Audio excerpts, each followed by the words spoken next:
Mukama Katonda ggulu ddene eyatonda eggulu n'ensi eno n'oyawula ennyanja ku lukalu naye wakati mu kubanga w'ensi eno obwaguuga wagitemaatemamu ensi entonotono mu nsi entonotono ezo mwe mwajjira eggwanga Buganda wabula n'okiraba nti awali abantu abangi weetaagawo omukulembeze mu kiswa kya Buganda kwe kuteeka munnamuswa kyuki lukoma nnantawetwa fumuli bongera mbwengula Ssemanda agamenya embazi omusomesa omulungamya omulamuzi omutabaganya mulengera amaaso moji liiso lya mpungu alengera ebule n'ebweya ayi Mukama Katonda ggulu ddene kuuma kabaka wange awangaale ayi Ssaabasajja Kabaka waakiri tumuwalulireko kaliba haleluya.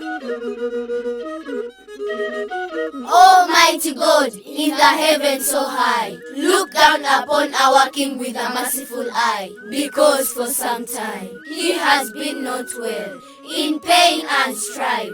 We pray for your healing hand to restore his life, because in Buganda's land he reigns with grace, a leader beloved, a people's embrace. The people's leader you produce, Almighty God. Kubanga teri bukulu, butaveri Katonda.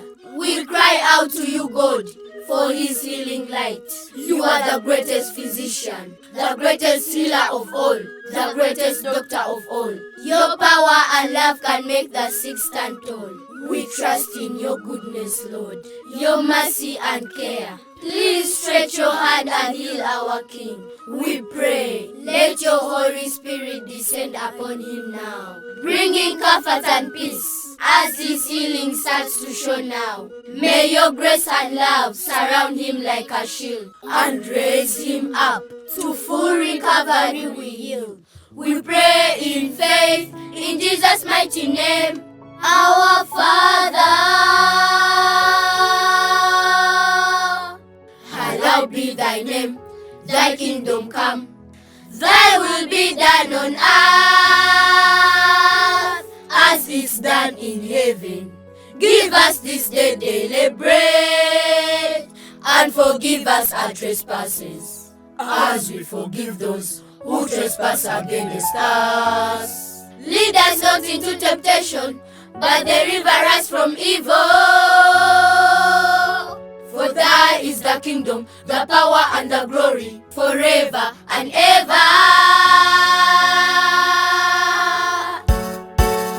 Amen.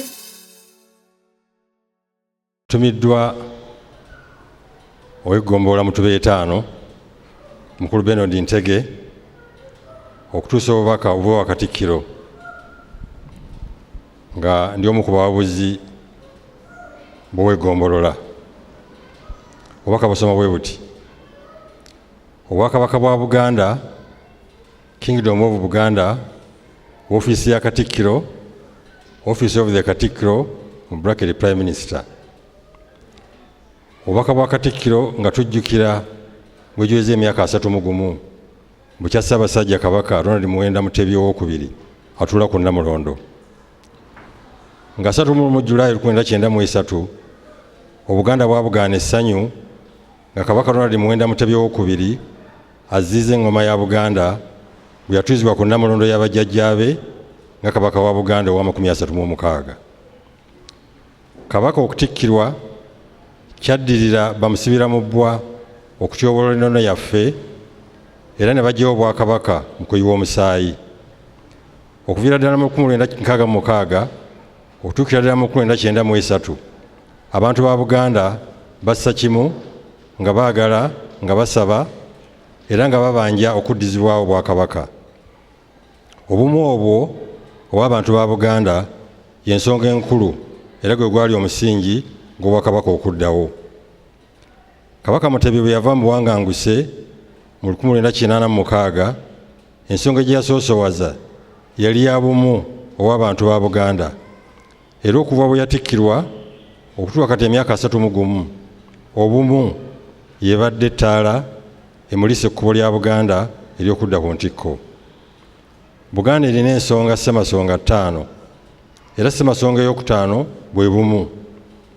Mu Buganda mulimu abantu ab'amawanga ne langi ez'ensusu ez'enjawulo abantu ba Buganda basoma eddiini za njawulo, bagoberera ebyobufuzi bya njawulo, era ensonga nnyingi baziraba bwawufu. Wabula bwe tubeera obumu nga buli omu anyweza bwakkirizaamu ate n'okuwa ekitiibwa eby'omulala, kitukuumira wamu era obumu obwo buleeta obwa Sseruganda era Namulondo neefuna amaanyi. Tulabye abantu n'embeera ez'enjawulo ezigezezzaako okuyuuya Namulondo era n'okutyoboola ekitiibwa kya Buganda. Ekinaatukuumira ku mulamwa ne Kabaka waffe kwe kubeera obumu nga tujaguza emyaka 31 nga Kabaka atudde ku Namulondo. Tusabe Katonda atuyambe tukole ebyo byokka eby'okukuza eggwanga lyaffe Buganda, ffenna nga twagalana era nga tuli bumu, tusobole okunyweza Namulondo. Ku lwa gavumenti ya Ssaabasajja Kabaka, ku lw'Obuganda bwonna, ate ne ku lwange, njuzaayeza mukama wange Ssaabasajja Kabaka Mutebi II okuweza emyaka 31 ng'alamula Obuganda. Twebaza Katonda amukuumye era amusobozesezza okuvvuunuka okusoomoozebwa okw'enjawulo okutuuka leero. Neebaza Obuganda okutwalira awamu, okutambulira mu buufu bwa nannyinimu okumala emyaka gino 31. Ssaabasajja Kabaka awangaale ng'enkumbi ku bbega. N'ateekako omukono Charles Peter Mayiga Katikkiro.